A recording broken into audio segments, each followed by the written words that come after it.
boa noite, meus irmãos, boa noite, minhas irmãs. Que Jesus nos abençoe nessa noite de hoje, muita paz, muita luz e muito amor. Meu nome é Olívia Gurgel, eu falo sempre isso, porque ainda não me acho digna de dizer que sou trabalhadora na seara do mestre, mas eu estou aspirando a esse trabalho, por enquanto eu sou apenas uma estagiária na seara do nosso mestre Jesus. E eu me candidatei a esse estágio na Casa Espírita, Fraternidade Espírita Missionários da Luz, que fica aqui em Olinda, Pernambuco, em Jardim Atlântico, no bairro de Jardim Atlântico, Olinda, Pernambuco. E foi com imenso prazer e alegria que recebi esse convite da irmã Cleide, né, para a casa, através da casa União Espírita Maria de Nazaré. Meus irmãos, muito obrigada pelo convite. União Espírita Maria de Nazaré, muito obrigada por esse convite. Irmã Cleide, querida amiga, muito obrigada por esse convite. Eu agradeço imensamente a esta casa, que o nome já mostra, né, a união com o Cristo e com sua mãezinha, né? Eu agradeço muito essa confiança depositada em mim para apresentar esse tema tão importante da nossa doutrina espírita. E espero, com humildade, poder compartilhar com vocês um pouquinho desse aprendizado. Mas antes da gente iniciar, vamos pedir a Deus, ao Mestre Jesus, que nos abençoe na noite de hoje, nesse estudo, e nos conforte o coração com seu infinito amor. Pai, obrigada pela oportunidade que o Senhor nos dá diariamente de aprendizado. Obrigada pela oportunidade que o Senhor nos dá diariamente de reforma íntima, de amor, de caridade, de praticar os teus ensinamentos. Obrigada, espiritualidade amiga, por estar sempre ao nosso lado, nos trazendo conforto, nos trazendo inspiração, nos trazendo luz para nos auxiliar nessa jornada aqui na Terra, às vezes tão difícil. Nos coloca, Pai, sempre de pé diante das dificuldades, nos coloca sempre paciente, ou nos inspire a sermos sempre pacientes diante das nossas próprias dificuldades e nos auxilia nesse processo transformatório em que o planeta está atravessando e que nós sejamos sempre teu instrumento de paz e de amor. Obrigada, Mestre Jesus. Obrigada, espiritualidade amiga. Nos inspira na noite de hoje para que juntos possamos compartilhar do profundo conhecimento desta doutrina tão consoladora e tão fortificante que o Senhor nos deu. Obrigada, Pai. Obrigada, espiritualidade amiga. Nos abençoa e que assim seja. Bom, meus irmãos, o tema que me foi proposto para conversarmos hoje está no item 2 da introdução do Evangelho segundo o Espiritismo, denominado Autoridade da Doutrina Espírita e o controle universal dos ensinamentos dos Espíritos. Né? Então, primeiro, a gente vai conversar um pouquinho sobre o que é a doutrina espírita e quem é Allan Kardec. Mas a gente vai fazer isso de um modo resumido, né? Com uma brevezinha introdução. Introdução necessária para a compreensão do tema. Por quê? Falar da doutrina espírita e falar de Allan Kardec, eu acho que são necessárias muitas palestras e talvez até muitas reencarnações. É um tema muito amplo, muito rico. Mas, primeiro, o ponto que eu quero trazer logo de início é destacar quem é Allan Kardec. Né? Allan Kardec ele foi o codificador da doutrina dos espíritos, que ele chamou de espiritismo ou doutrina espírita, como consta na introdução do Livro dos Espíritos, logo no iniciozinho, no item 1. Em meados do século XIX, um francês denominado Hippolyte Léon Denisard de Rivail, que era professor e dominava várias línguas e também publicou várias obras na área da educação. Ele também era membro de várias academias de estudiosos. Era dedicado à melhoria da educação em Paris. E eu trouxe um fato curioso para a gente, que ele era tão preocupado com a educação e com a melhoria do ensino na França, que ele percebendo, né, também como estudioso e cientista, ele percebia o funcionamento da sociedade na época e percebeu que os alunos, os estudantes, né, eram auxiliados por suas mães. E as mães tinham dificuldades em alguns conhecimentos. Então, ele publica um livro, né, que auxilia as mães a ensinarem seus filhos a aritmética. Veja a grandiosidade do francês Hippolyte Léon Denisard de Rivail. Né?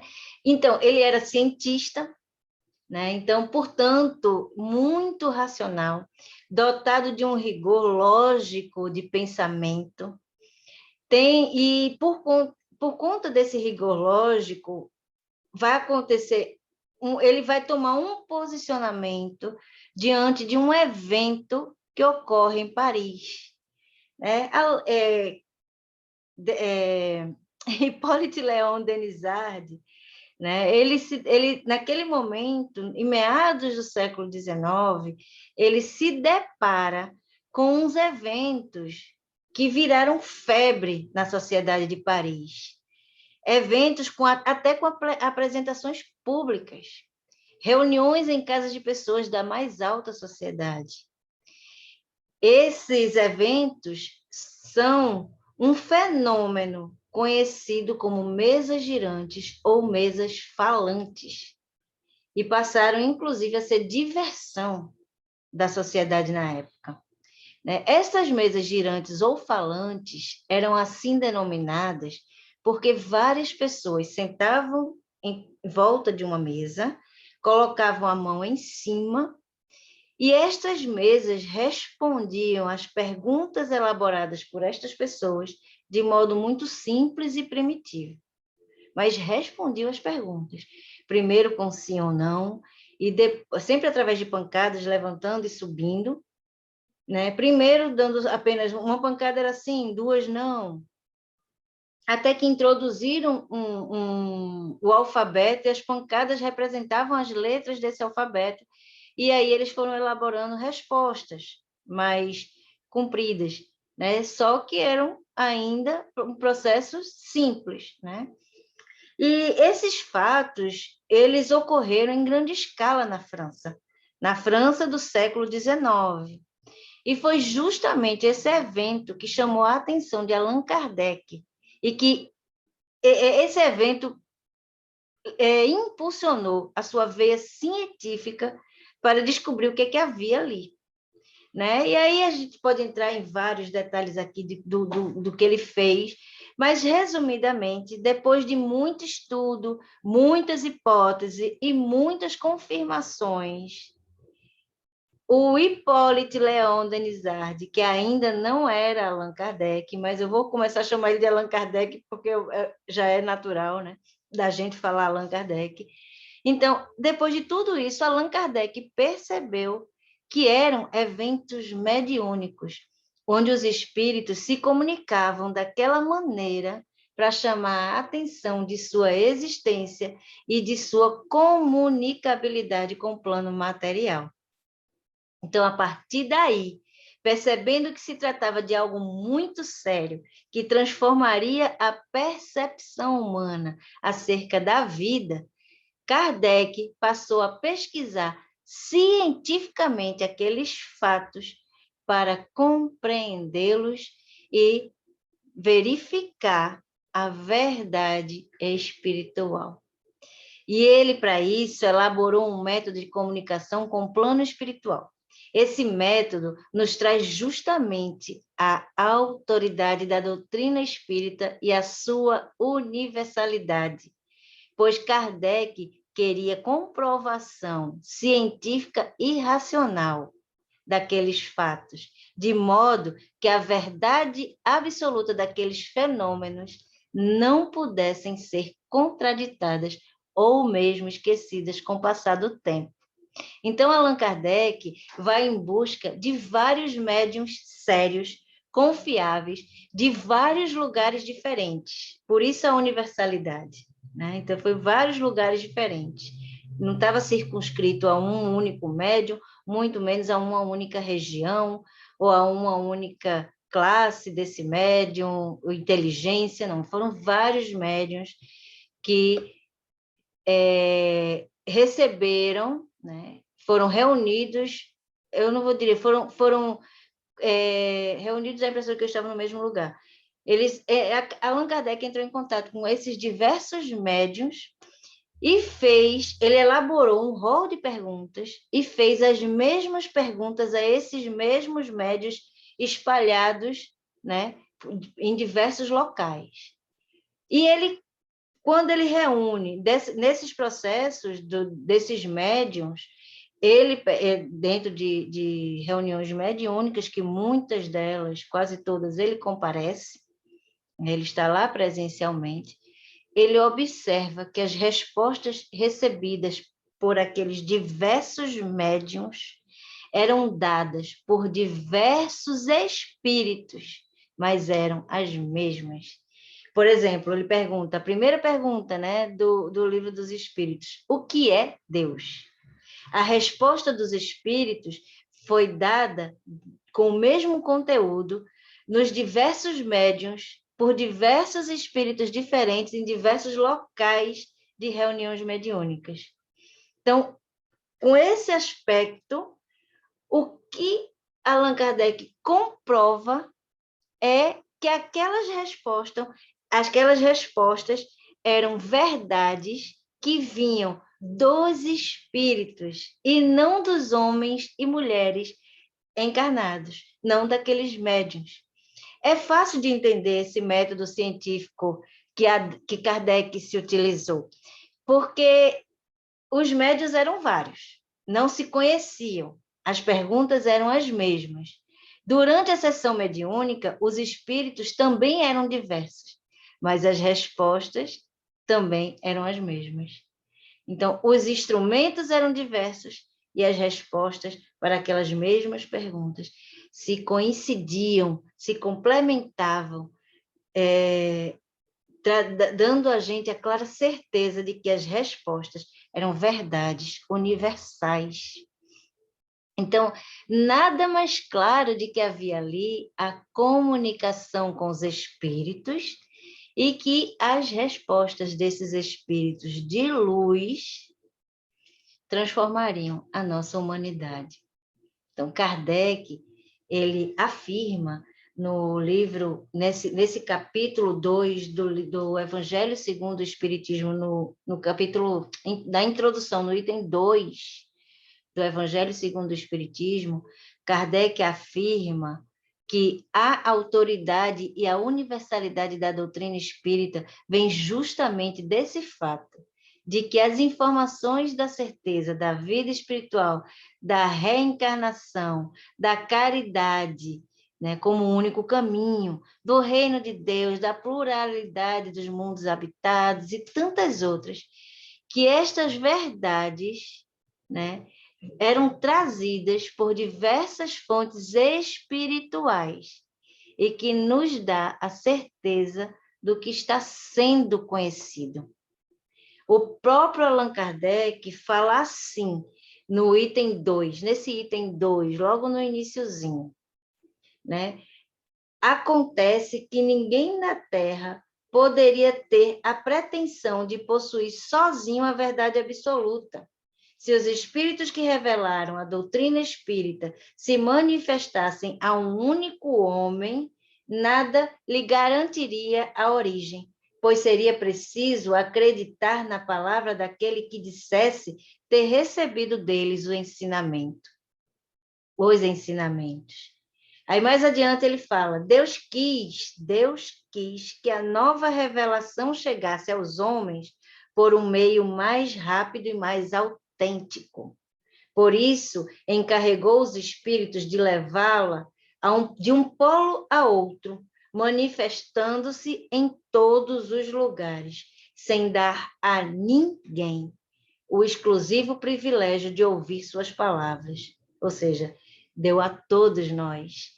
Né? Um homem pode ser iludido, pode iludir-se a si mesmo, mas não se pode enganar milhões de pessoas que veem e ouvem a mesma coisa. E aí ele diz mais assim, aliás, pode-se fazer desaparecer um homem, mas não se pode fazer desaparecer multidões. Pode-se queimar livros, mas os espíritos não podem ser queimados. Então, as respostas sempre viriam, de uma forma ou de outra. Se houvesse somente um único intérprete, por mais favorecido que fosse, o espiritismo mal seria conhecido. E o próprio intérprete, independentemente de qualquer classe a que pertencesse, seria motivo de desconfiança por parte de muitas pessoas. E ele vai falando, mas na frente ele diz assim, se não fosse posto sobre um terreno neutro, ele teria alimentado as desavenças ao invés de abrandá-las. Sabemos que a doutrina espírita veio nos confortar e nos auxiliar no convívio amoroso e de paz. Então, ele viria certamente desta forma universal, para evitar justamente intrigas, vaidades, egoísmo, né? Alguém dizer a doutrina espírita é minha, né? Eu sou o dono da doutrina espírita. Então, na universalidade dos ensinamentos dos espíritos, na universalidade, ou seja, no alcance de todo o universo, dos ensinamentos dos espíritos, está a força do espiritismo e também a causa de sua rápida propagação. Então, como o próprio Allan Kardec nos fala, né, a gente leu aqui, foi o plano espiritual que nos trouxe as grandes verdades da vida espiritual, né, da vida eterna. E quando ele faz, né, ele utiliza esse método, né, que facilitou a compreensão dos ensinamentos trazidos pelos espíritos. Ensinamentos hoje, esses bom sempre ressaltar que está sempre em consonância com os ensinamentos do nosso Mestre Jesus. Mais ainda, os ensinamentos trazidos pelos espíritos um facilitador da compreensão do Evangelho segundo o Espiritismo, da compreensão e da prática do Evangelho do nosso Mestre Jesus.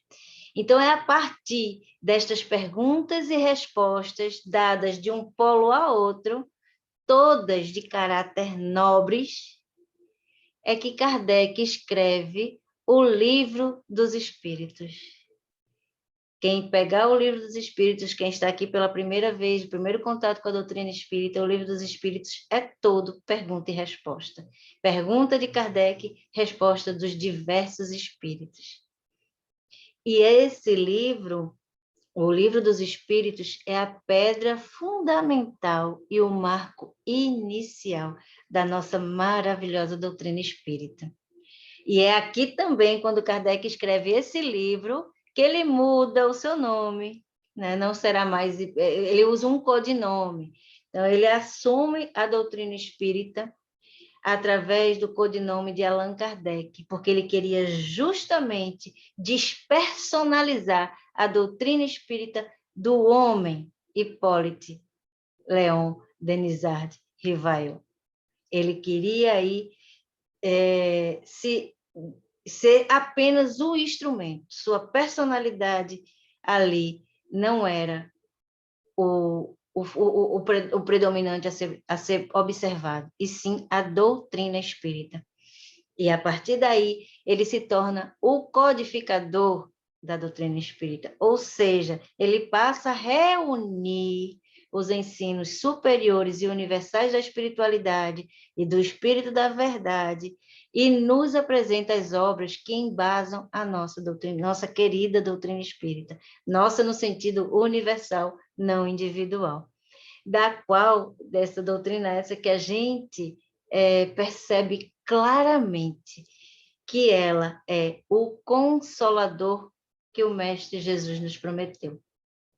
Então, meus irmãos, quem está aqui pela primeira vez, no primeiro contato com o Espiritismo, eu aconselho a ler um livrinho pequenininho, que não é a codificação, mas também foi escrita por Kardec, que auxilia o entendimento da doutrina espírita. Aliás, esse livro deve ser lido por todos nós, né? O livro é O que é o Espiritismo.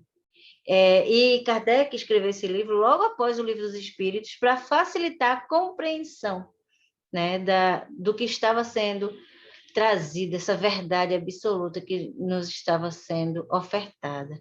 Então, vamos ler esse livro, que é o Espiritismo, mas também, para entender o Espiritismo, além das obras, vamos ler as introduções das obras, né? Aliás, ler a introdução de qualquer livro espírita, de qualquer livro, tanto, principalmente no caso do Espiritismo, ler a introdução do Evangelho, segundo o Espiritismo, e do Livro dos Espíritos.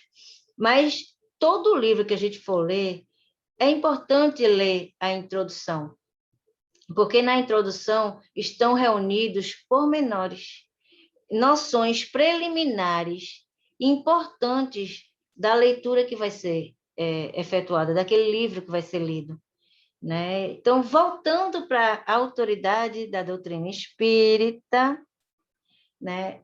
Kardec luta, principalmente, por isso ele mudou de nome, inclusive, a luta dele é de não deixar que as verdades espirituais ficassem na mão de uma única pessoa, pois assim, estas informações, esses ensinamentos perderiam sua validade e legitimidade, né? E eu aqui quero trazer até uma grande reflexão, porque muitos ainda acham que o codificador, o Allan Kardec, é o dono da doutrina espírita, algo que ele quis o tempo todo comprovar que não. Então, nem ele, né, queria ser visto assim. Mas por que ele não queria ser visto assim? Né? Porque a doutrina espírita é de Deus, trazida pelos espíritos do plano superior. Detalhe, com a supervisão rigorosa do nosso Mestre Jesus. E aí a gente tem que ter esse cuidado que a doutrina não é de Kardec, é dos espíritos, de Deus, dos espíritos e do nosso Mestre Jesus. Quando eu fiz o curso de oratória espírita, meu professor, ele sempre frisava isso, né? E à medida que eu fui estudando, que eu fui entendendo, eu percebi que era muito importante destacar a universalidade do espiritismo, e a sua autoridade. Allan Kardec, ele foi um homem encarnado aqui na Terra, que teve como missão reunir em uma grande obra a consolação prometida por Jesus, através dos esclarecimentos da doutrina espírita. Então, o Consolador prometido está no conhecimento profundo que a doutrina, trazida pelos espíritos, nos dá. Allan Kardec assumiu a responsabilidade de codificar esse conhecimento para que chegasse ao alcance de todos nós, mas o conhecimento não é dele. Ele é apenas o instrumento que se colocou a serviço, nobre e incansavelmente. É bom, né, a gente frisar isso, para que este conhecimento fosse comprovadamente verdadeiro, claro, objetivo, racional, universal, autônomo e irrevogável. Então, ele sempre se colocou como um instrumento para que todos nós... essa introdução é clara, de que ele e nenhum homem, um único homem, é o dono da doutrina espírita, porque assim essa verdade seria eliminada, né? Essa verdade não seria conhecida por todos. Aliás, não seria nem tido como verdade. E é óbvio que a gente tem que destacar o caráter, né, de Kardec, a responsabilidade, a missão maravilhosa e sublime que ele assumiu, porque não é todo mundo, não seria todo mundo que teria essa disposição, né? E ele fez isso com muita dedicação, com muito estudo, com muito empenho, com muito amor. Ele era um homem de caráter justo, bom, preocupado com a humanidade. Antes de ser Allan Kardec, ele já era preocupado com a educação da humanidade. Então, por ser cientista de grande inteligência, a espiritualidade percebeu e concordaram antes, né, de que ele seria o instrumento fiel de trazer o conhecimento universal da espiritualidade. Não é nem de trazer, né? Quem trouxe foram os espíritos, de difundir, de disseminar, de reunir e divulgar os ensinamentos de conhecimento universal que a espiritualidade nos trouxe. Então, a gente não pode confundir o homem Allan Kardec com a doutrina dos espíritos, porque essa última é imortal e segue além de qualquer pessoa individualmente falando. Lembra que ele disse, pode-se queimar livros, pode morrer pessoas, mas os espíritos, estes são eternos. Desencarnar, né? As pessoas aqui, mas as verdades espirituais, essas são eternas. Então, por isso, nós espíritas admiramos Allan Kardec e somos infinitamente gratos por ele. O que ele nos proporcionou com seu trabalho maravilhoso é realmente inestimável, é muito grandioso. Mas a nossa religião é o espiritismo, não o kardecismo. Entendem a diferença? Porque vai além de uma personalidade, assumindo seu caráter universal e eterno. E o próprio Allan Kardec nos deixa claro isso o tempo todo, principalmente nesse capítulo, nesse item 2 da introdução. Sempre insistindo na necessidade do estudo aprofundado e assíduo do Espiritismo e do Evangelho do Cristo. E ele nos ressalta essa verdade aqui, nesse item introdutório do Evangelho segundo o Espiritismo, que é o tema da nossa noite de hoje. Por isso eu estou ressaltando aqui estes fatos, né? Por isso que eu estou ressaltando isso, que a nossa doutrina é Espiritismo, e não kardecismo, como popularmente ficou conhecido aqui no Brasil. Precisamos desconstruir a ideia destas pessoas que ainda denominam a nossa espírita como kardecista. Foi assim que o espiritismo se tornou popular, tudo bem, é assim que as pessoas falam, mas é uma maneira, é uma ideia equivocada, indo de encontro à própria luta de Allan Kardec, porque conhecê-lo assim, as pessoas acabam, quem não conhece o espiritismo, acaba achando que o espiritismo é criação puramente humana. Não podemos, obviamente, igual em hipótese alguma, eu estou até sendo repetitiva, mas eu quero frisar isso bastante. A gente não está aqui minimizando em hipótese alguma a importância de Allan Kardec, porque foi ele que se colocou à disposição dos espíritos para nos trazer as verdades absolutas do reino de Deus. Ele assumiu essa tarefa, que não foi fácil. Quem quiser ler a biografia dele, lá diz o quanto ele foi perseguido, o quanto ele sofreu e nunca desistiu desse trabalho sublime. Aqui no mundo, Kardec foi foi o homem de maior capacidade, dedicação, boa vontade e de profundo conhecimento necessário para assumir essa tarefa. Por isso, a nossa profunda gratidão, o imenso respeito e o nosso infinito amor ao professor Allan Kardec, codificador dessa sublime doutrina, essa doutrina espírita.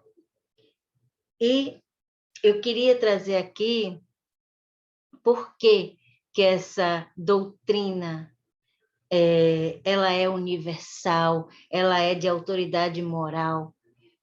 Porque, gente, através do Espiritismo, podemos entender o poder da fé e da razão.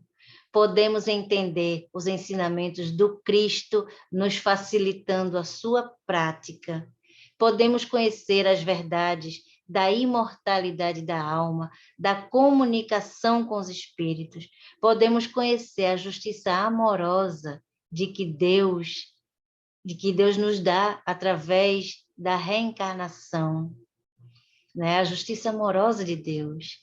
E tantos outros consolos inesgotáveis do amor de Deus por nós. Mas, principalmente, a doutrina espírita nos mostra que podemos ser felizes já. Podemos construir o reino de Deus agora, dentro de nós, em nossos corações, através da prática do amor, da caridade, da benevolência, da indulgência, do perdão e tantos outros sentimentos puros e transformadores da alma e do espírito imortal, que a espiritualidade superior nos ensinou através da codificação espírita. Então, de modo mais objetivo, podemos resumir que a doutrina espírita nos foi trazida pelos espíritos superiores, com a supervisão e governança do nosso Mestre Jesus, tendo Allan Kardec como codificador, ou seja, aquele que reuniu esses conhecimentos imortais e consoladores em uma obra sublime. A autoridade e a universalidade da doutrina espírita, tão amplamente defendida por Kardec, se dá justamente porque a verdade espiritual vem de Deus. Por isso, a sua autoridade é moral. Kardec foi muito cuidadoso em agrupar esses ensinamentos, cuidando de observar as respostas e a pureza destas respostas. Porque a pureza destas respostas indicava também a natureza pura dos espíritos comunicantes. Esse cuidado de Kardec se dava justamente para se evitar os embustes, as mentiras, as falsas respostas, pois os espíritos somos nós, desencarnados. A gente não muda quando desencarna. O fato de desencarnar não nos torna automaticamente puro. A gente vai adquirindo essa pureza à medida que vamos encarnando, reencarnando, evoluindo, crescendo, aprendendo, burilando nossos sentimentos, nossos pensamentos, nossa inteligência. Então, quando a gente desencarna, a gente tem o mesmo grau de pureza que a gente tem na Terra. A gente ainda ou ainda está nesse processo evolutivo, ainda não atingiu o grau de pureza. Então, Kardec tinha muito cuidado com isso para entender que aquelas respostas eram dadas por espíritos verdadeiramente superiores e que eram respostas verdadeiramente vindas do Cristo com a permissão do Mestre Jesus, ou com a permissão de Deus.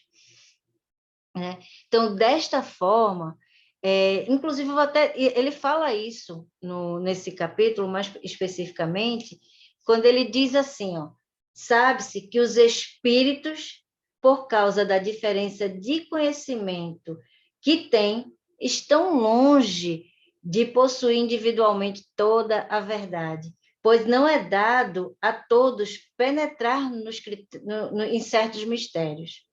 E aí ele vai dizendo que cada um sabe é proporcional à sua purificação.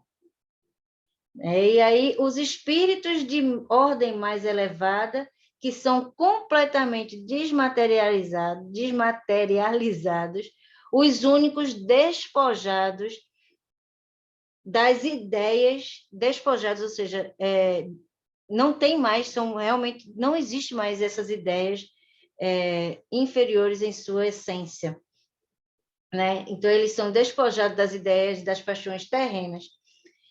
E aí ele vem dizendo, é fundamental considerar que para tudo que está fora do ensinamento exclusivamente moral, tudo que está fora do ensinamento exclusivamente moral, as revelações que cada um pode obter terão um caráter pessoal e sem garantia de autenticidade. Ou seja, tudo que está fora da moral de Deus, da moral do Mestre Jesus, não vem dos espíritos puros, né? A gente não pode dar garantia de autenticidade. Isso a gente precisa ter um senso crítico. Por isso Kardec pesquisou tanto, se aprofundou tanto e trabalhou tanto para trazer as respostas verdadeiramente legítimas e vindas do mundo espiritual superior, vindas realmente da moral de Deus.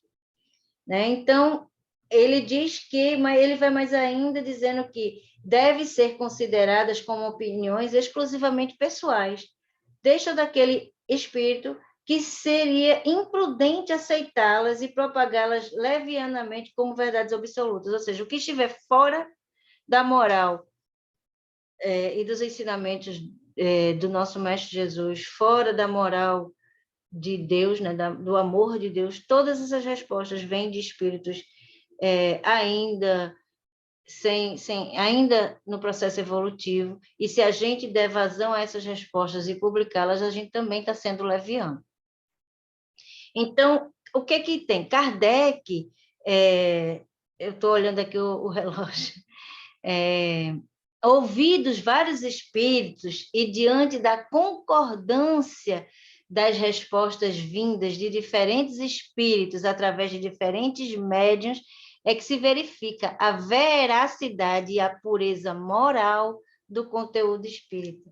Porque não é uma opinião individual ou personalística, é verdade incontestável, comprovada por diversos espíritos do mais alto grau de pureza e que vieram amorosamente nos auxiliar por puro amor, né? Eles vieram nos auxiliar a compreendermos nós mesmos, nossa existência, a existência de Deus, do Evangelho de Jesus, da imortalidade da alma, tudo na mais perfeita concordância entre eles e na mais perfeita consonância com o amor de Deus.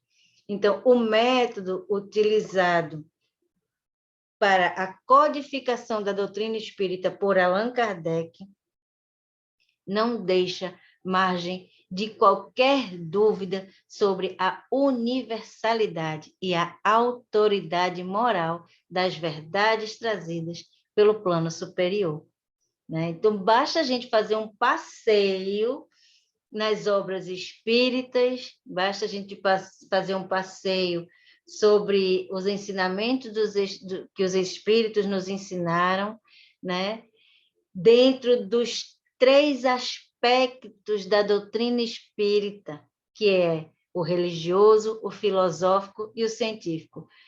Vejam, né? Veja como o próprio entendimento desses 3 processos, religioso, filosófico e científico, nos dá a certeza da autoridade moral e universal dos conhecimentos espíritas. O espiritismo, o espiritismo é religião cristã, pois os espíritos de luz nos apresentam o Evangelho do Cristo Jesus como modelo e guia da nossa felicidade, nos trazendo no Evangelho, segundo o Espiritismo, os ensinamentos de Jesus, para que possamos praticá-lo no nosso dia a dia, né? Conhecer, mas principalmente praticar. nos mostrando que são nos mínimos detalhes que vivenciamos o amor do Mestre. É filosofia, porque nos traz a fé em Deus e a moral do Evangelho do Cristo para que busquemos conhecer, refletir e praticar, nos mostrando as consequências dessas relações, nos auxiliando na reflexão e no conhecimento da nossa criação por Deus, no conhecimento de nós mesmos, da sociedade, do mundo em que vivemos, do nosso plano material, do plano ainda que o nosso planeta se encontra, né? Na evolução que o nosso planeta ainda se encontra, que nós ainda nos encontramos, do nosso papel no mundo em que vivemos, do nosso papel diante da harmonia universal, do entendimento do porquê estarmos vivenciando ainda processos dolorosos e tantos outros mergulhos profundos na essência de Deus e de nós mesmos, como nos mostra o Livro dos Espíritos. E é ciência também, porque tem como sua base de conhecimento a razão, a fé raciocinada. O estudo, o conhecimento, a pesquisa, nos motivando ao conhecimento. Porque à medida que vamos nos conhecendo e vamos conhecendo a nossa existência, a gente vai entendendo e vivenciando. É através do aprendizado que a gente começa a praticar. O que nos é imposto, sem qualquer base racional, se perde com o tempo. E o Espiritismo também é ciência porque estabelece mecanismos de comunicação com espíritos, com os espíritos, né? De modo muito bem cientificizado, como está lá no Livro dos Médiuns. E esse livro, o Livro dos Médiuns, nos traz informações e conhecimentos lógicos, né, dessa comunicação. E nos dá mecanismos de como ocorre esta comunicação. E a gente ainda tem, né, os conhecimentos lógicos trazidos, né, de modo lógico, dos milagres e das previsões, né, do Antigo Testamento, do Evangelho do nosso Mestre Jesus, contidos, né, tanto no Novo Testamento quanto no Antigo Testamento. E esse conhecimento de modo lógico a gente encontra no livro A Gênese. Então, a gente já viu aqui, né, o que é religião, ciência, filosofia e ciência. Percebendo que o critério da razão é a base do exame das comunicações espirituais. E Kardec nos diz isso, né? Aqui, no mesmo item da autoridade moral, ele diz: o primeiro exame ao qual é preciso submeter, sem exceção, tudo o que vem dos espíritos é, sem dúvida, o da razão. Portanto, toda teoria que contrarie o bom senso, a rigorosa lógica e os dados positivos que já possuímos deve ser rejeitada, mesmo que esteja assinada por um nome respeitável. E aí ele vai falando, e mais na frente ele diz assim: a concordância do ensinamento dos espíritos é, portanto, o melhor de todos os controles, mas ainda é preciso que ocorra certas condições. A menos seguras de todas é quando um único médium pergunta a muitos espíritos sobre algo duvidoso. E ele vai falando que não é uma garantia suficiente na concordância de um único médium e vários espíritos, porque pode haver aí um espírito mistificador. Então, a gente tem que tomar muito cuidado com isso. A única garantia séria do ensinamento dos espíritos está na concordância que exista entre as revelações feitas espontaneamente, servindo-se de um grande número de médiuns, estranhos uns aos outros e em diversos lugares. A metodologia que ele utiliza. E esta é a base que nos apoiamos para formular o princípio da doutrina. Não é porque esteja de acordo com as nossas ideias que o damos por verdadeiro. Muitas vezes ali, muito pelo contrário, né? A verdade vinda de Deus muitas vezes nos faz transformar as verdades que a gente acredita, né? A gente vê que não é a verdade legítima. E aí ele vem, né? Falando mais o que eu, assim, porque é um assunto tão rico, tão grande, que não dá para a gente concluir tudo isso, mas eu acho que eu já trouxe nessa nossa conversa o, o conteúdo principal da autoridade da nossa doutrina, da universalidade da nossa doutrina, né? Porque estudar o Evangelho de Jesus e a doutrina espírita vai requerer muito mais reencarnação do que a gente possa imaginar. A gente ainda não sabe muito, a gente tem muito que estudar, muito que aprender e muito que praticar. E a gente ainda tem muita reencarnação pela frente aí. A gente pode acelerar isso, mas não deve ficar ansioso, a gente deve ir devagarzinho dentro das nossas possibilidades, com a paciência com nós mesmos, né? Quando a gente erra, levanta e vamos seguindo, né? A gente vai precisar ainda de um bocadinho de vidas aí para aprender, mas a gente consegue. Então, eu procurei hoje trazer aqui um pouco do que a gente ainda está aprendendo, mas tentando irmanar, unir os nossos corações diante dessa doutrina maravilhosa e consoladora. A autoridade, meus irmãos, da doutrina espírita se faz a partir do momento que entendemos que a sua importância está além da personalidade humana e que, acima de tudo, vem do infinito amor de Deus por nós. A doutrina espírita nos dá a certeza consoladora de que Deus é amor e nos dará sempre, sempre, sempre a oportunidade do nosso refazimento moral, a fim de sermos verdadeiramente felizes. Por isso, a certeza de que a doutrina espírita é de luz e é o consolador prometido pelo nosso Mestre Jesus.